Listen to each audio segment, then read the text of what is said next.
At least 3 people are dead in Alabama after a suspected tornado swept through the South last night. The 3 people who died were in a mobile home in northeastern Alabama in a community there called Rosalie. There were a number of other injuries in the area. 16 to 20 buildings were destroyed. Other possible tornadoes were spotted across the South in Louisiana, Mississippi, and southern Tennessee. Wildfires threatening popular resort towns in East Tennessee. If you are a person that prays, we can use your prayers. At least 14 fires near the Smoky Mountains National Park, forcing mass evacuations. We've packed our valuables ready to go if we need to. Endangering homes and businesses in nearby Gatlinburg and Pigeon Forge. At one point, 30 buildings engulfed in the fires, including the 16-story Hilton Hotel. This amateur video posted on social media shows the raging fires just outside the hotel's windows, guests anxiously watching from inside. The fire now at the edge of the Dollywood theme park. The park not yet damaged, but portions of the resort evacuated. We have multiple trees now falling with embers, starting additional fires throughout the area. An orange glow fills the night sky as one of the many fires burns in and around the Tennessee resort towns of Gatlinburg and Pigeon Forge. Officials say severe drought and hurricane-force wind gusts combined to fuel a, quote, perfect storm. Those winds of that nature, it is common to pick up embers of fire and take them greater than a mile away. At the same time we were facing that challenge, those high winds were knocking down trees. Those trees were hitting power lines, and they were falling on this very dry, extreme drought-like condition, and everything was catching on fire.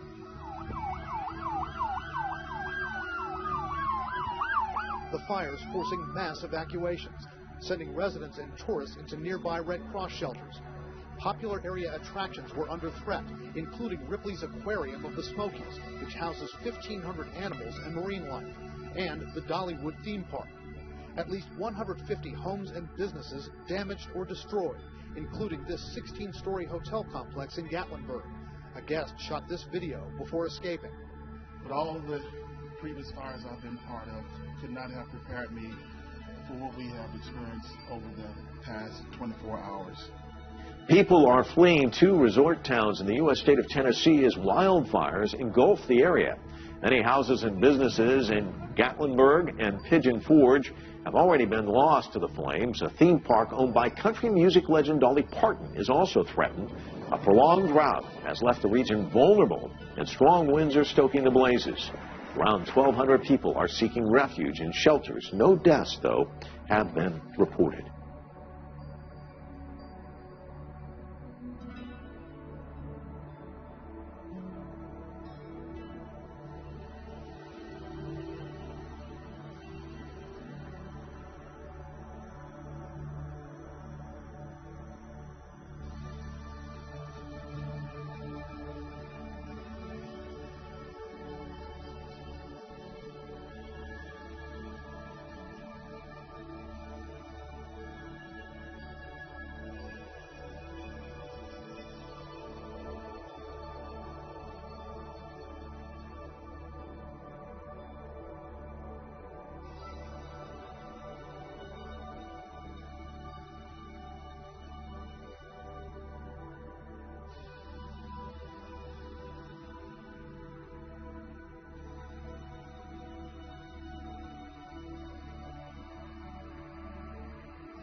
An ambulance races through the streets in eastern Aleppo. Let us pass. Get away. Move. Move. Syrian rescuers are looking for the area where a bomb has just been dropped.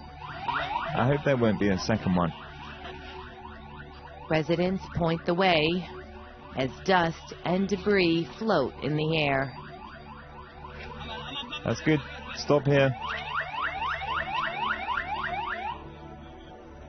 The bomb has destroyed a building in the neighborhood. Where did it fall? We need help. Don't stay there. What's left of the building is now unstable. Is the girl okay? Look out. Be careful. Don't move the rubble. Stop. Stop. Go slowly. Among the rubble are those who've been injured. Give it to me. This rescuer is carrying out a teenager. Let's go. Amidst the chaos, they bring her to the ambulance. This same scene has been played out hundreds of times. Before the war, these ambulance drivers were electricians or tailors or students. Now they work for the French government-funded NGO Syria Charity, helping the injured, and they've begun filming their daily lives. In this war, children are still the first victims. After yet another bombing, they find a group of children wandering alone inside a house that's just been targeted. What are you doing here? Come, come. You must go out quickly. My mum, my brother. Get out quickly. Where is your mother? On the 4th floor. We'll go up and see. Can your mother move? I don't know where she is.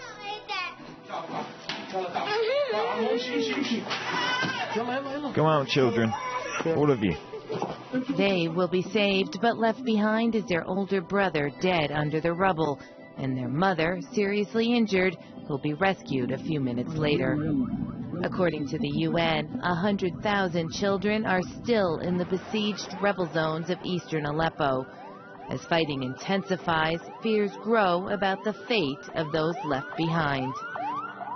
Now, Turkey's President Recep Tayyip Erdogan has said that Turkish forces are operating in Syria to end the rule of the Syrian counterpart, Bashar al-Assad. Take a listen. We preached patience but could not endure in the end and had to enter Syria together with the Free Syrian Army. Why did we enter? We do not have an eye on Syrian soil. The issue is to provide land to their real owners. This is to say we are there for the establishment of justice. We entered Syria to end the rule of the tyrant al-Assad who terrorizes with a state of terror. During a speech in Istanbul, Erdogan added that Turkey did not enter Syria for any other reason. Turkish troops and tanks rolled into Syria on August the 24th with the stated goal of fighting Daesh and Kurdish militants. Damascus has described Ankar's military deployment as an invasion. Syria also accuses Turkey of supporting terrorist group in Syria and turning a blind eye to terrorists crossing the border. Let's speak to James Yatras. He's a former U.S. Senate foreign policy analyst, and he joins us via Skype from Washington. Many thanks for joining us here on Press TV, Mr. Yatras.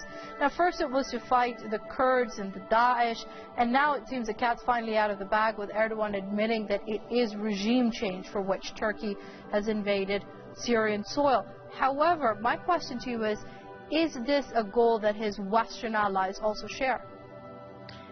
Well, first off, I would be very careful about believing that what Mr. Erdogan is saying right now is really his goal.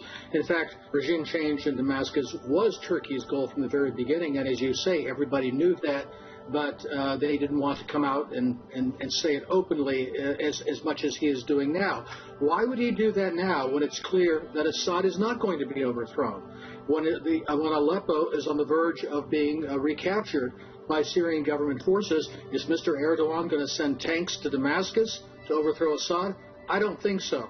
I strongly suspect there's something else going on here, and he is using this as a smokescreen, although I can't be sure of that. Given how erratic a personality he is, he may have suddenly decided he's going to engage in regime change unilaterally when there's literally no prospect of that happening, and I even think the Americans are backing off of that goal, knowing it's impossible.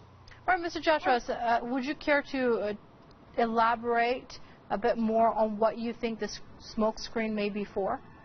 That I do not know. It could be that it is related to trying to make the best of the security situation for Turkey and northern Syria, knowing that the anti-Assad forces are on the edge of defeat.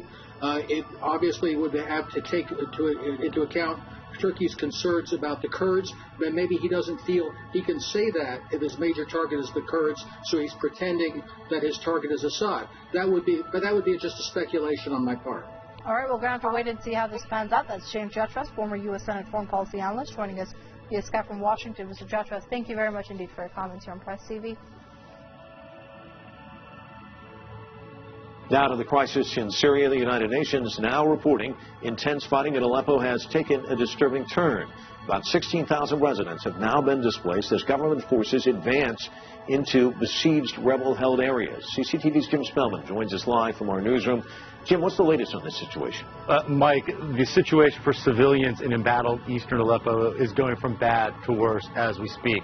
As you mentioned, initial reports say about 16,000 people have fled the intense fighting in eastern Aleppo just over the last few days as Syrian government troops aided by airstrikes move to take back the opposition-controlled area. The UN is calling the situation chilling and alarming. The parties to the conflict in Syria have shown time and again that they are willing to take any action to secure military advantage, even if it means killing, maiming, or starving civilians into submission in this process. We ask all parties to the conflict to restore basic humanity in Syria. The humanitarian crisis is expected to grow even worse as fighting intensifies over the next week or so. Aid agencies report that food supplies that were already running low are now on the brink of being depleted. All hospitals in the area have been damaged to the point of being useless. There's still about 200,000 people in eastern Aleppo, and the UN expects thousands more to flee in the coming days. Camps have been set up to take care of those forced to leave their homes. Those camps already filled beyond capacity, Mike. And Jim, the U.S. military is releasing a report on an incident where U.S. warplanes bombed Syrian military targets. What is the Pentagon concluding? So this was back in September. U.S. fighter jets attacked what they thought were ISIL fighters in eastern Syria, but the targets were actually Syrian government forces. Russia says 62 Syrian troops were killed in the attack. The U.S. now admits that they made a mistake in that incident and that they regret that it happened. They plan to review targeting procedures. Syria's President Bashar al-Assad, the attack was deliberate. Mike? Jim, thanks so much.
Welcome back. You're watching the World News here on Press TV. 7 Indian soldiers have been killed in a militant attack on an army base near the border with Pakistan. The attackers, disguised as policemen, stormed the command center in northern Jammu and Kashmir state. The fire exchange between the soldiers and the attackers inside the base lasted for hours. The 4 assailants were eventually killed. The Indian Army says 3 of its soldiers were killed in a rescue operation against the militants who had taken 16 people hostage. India has blamed similar incidents on Pakistan. It says Pakistan supports militant groups that carry out attacks on Indian forces. Islamabad denies the accusations. The disputed region of Kashmir has recently been the scene of increased tension between the 2 neighbors. Cross-border shelling and gunfire from both sides have claimed the lives of dozens of people, including civilians, in recent months.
South Korean President Park Geun-hye has appointed a special prosecutor to independently investigate a corruption scandal involving her and her close friend Choi Shin-sil. A parliamentary special committee is also probing the scandal. Lawmakers have postponed an impeachment vote after Park offered to step down early. Iraqi forces have discovered factories used by Daesh to make chemical weapons during their offensive on a terrorist group in Mosul. An official says the Rapid Response Unit has found a large cache of mortar shells that contained mustard gas, chloride, and other toxic gases. German airline Lufthansa has put off more than 900 flights due to a 2-day strike by pilots over wages. The cancellations have left around 100,000 passengers stranded at airports. This is the pilots' 15th round of job action since spring 2014. Wildfires raging in the U.S. state of Tennessee have left 3 people dead and a dozen more injured. The blazes damaged more than 100 houses and forced the closure of many national parks. They also cut power to thousands of homes and businesses. Investigators recovered the black boxes of a plane that crashed in Colombia on Monday, killing 71 people. The passengers included members of Brazil's Chapecoense football team and journalists. It was en route from Sao Paulo to Medellin when it went down.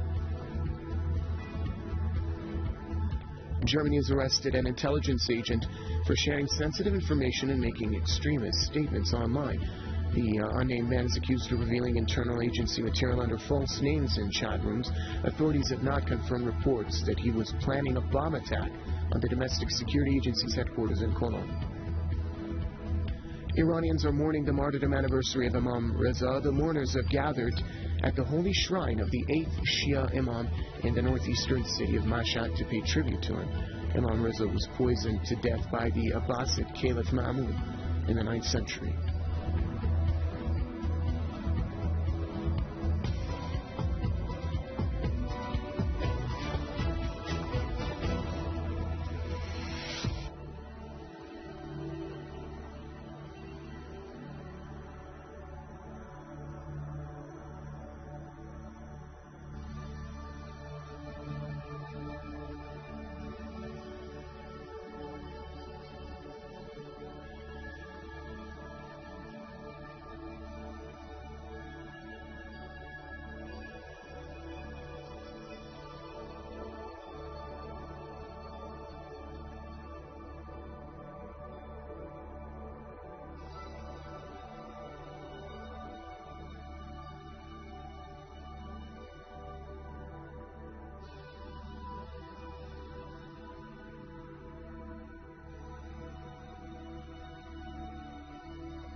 And the UN Security Council is ready to adopt new sanctions to curb the regime's weapons program almost 3 months after North Korea conducted its 5th nuclear test. The 15 members of the Council are scheduled to meet at the UN headquarters in New York on Wednesday morning, local time that is, with all of them expected to vote in favour of the new set of measures. The draft resolution is said to include limits on the North's coal exports, one of its key sources of foreign currency. Earlier restrictions seem to have loopholes, as the North's coal shipments are actually on the rise. According to a Voice of America report, data shows the North's coal exports to China in October increased by 22% from the month before and almost 70% on year.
Humanitarian aid convoys have reached liberated areas of the Iraqi city of Mosul as Iraqi forces continue their offensive to drive out Islamic State fighters.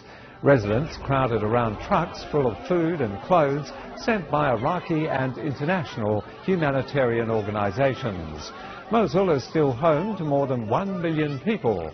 The Iraqi military launched the large-scale campaign on October 17th to retake ISIL's last major stronghold in the country. The Iraqi Prime Minister Haider al-Abadi says ISIL fighters no longer have the guts to put up long-term resistance in the city.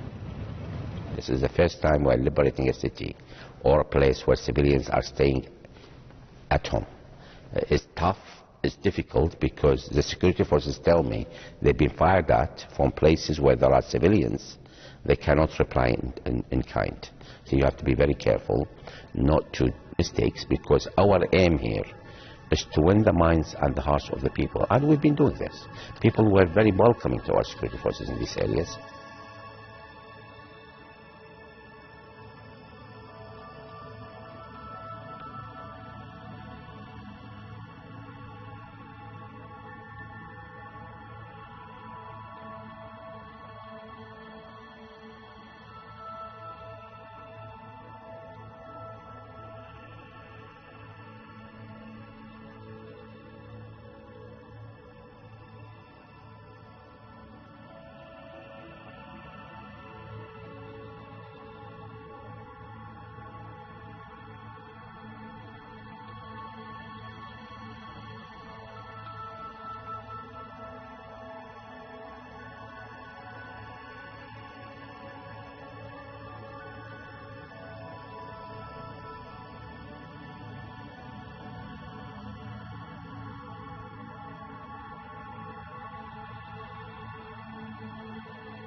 Now, the Islamic State militant group has claimed responsibility for the car and knife terror attack at Ohio State University within 24 hours of the attack happening. ISIS took credit via its Amaq newswire in a post published on the Telegram messaging service. It said the attacker, who smashed his car into a crowd and slashed at people with a butcher knife, was a, quote, soldier of the Islamic State. Abdul Razak Aliatan, a Somali immigrant student at the university, injured 11 people before he was shot dead by a police officer. Police say that minutes prior to the attack, he posted on Facebook that he was sick of seeing his fellow Muslims being killed and demanded the US make peace with the Islamic world. The attack came just 2 days after ISIS released a video detailing how to attack people with knives. The pressure from the international community. Myanmar leader Aung San Suu Kyi called for reconciliation after increased violence in the Rakhine state. The United Nations decision to send Chief Investigator Kofi Annan has only increased the strain on the Nobel Prize winner to solve the ethnic conflict in her country. So national reconciliation and peace is unavoidably important for us. It's not a matter of choice. It's unavoidable. We have to achieve peace and national reconciliation that our country may be able to progress. The Burmese leader has been criticized for not condemning what has been described as a genocide. Thousands of people have been displaced after their villages were destroyed. Many survivors of the purge are saying that security forces are using extreme force. The military took away my father and uncles. I don't know what happened to them, or if they're alive or not. I saw they were tortured to save me from them. I reached this house this morning by crossing the river by boat. Many Rohingya are fleeing into the neighboring Bangladesh. Most of them vowing that they will return home and look for their loved ones once the violence is over.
Now, burials took place on Tuesday for the victims of a massacre in the Lubero region in eastern DRC, where at least 30 people were killed.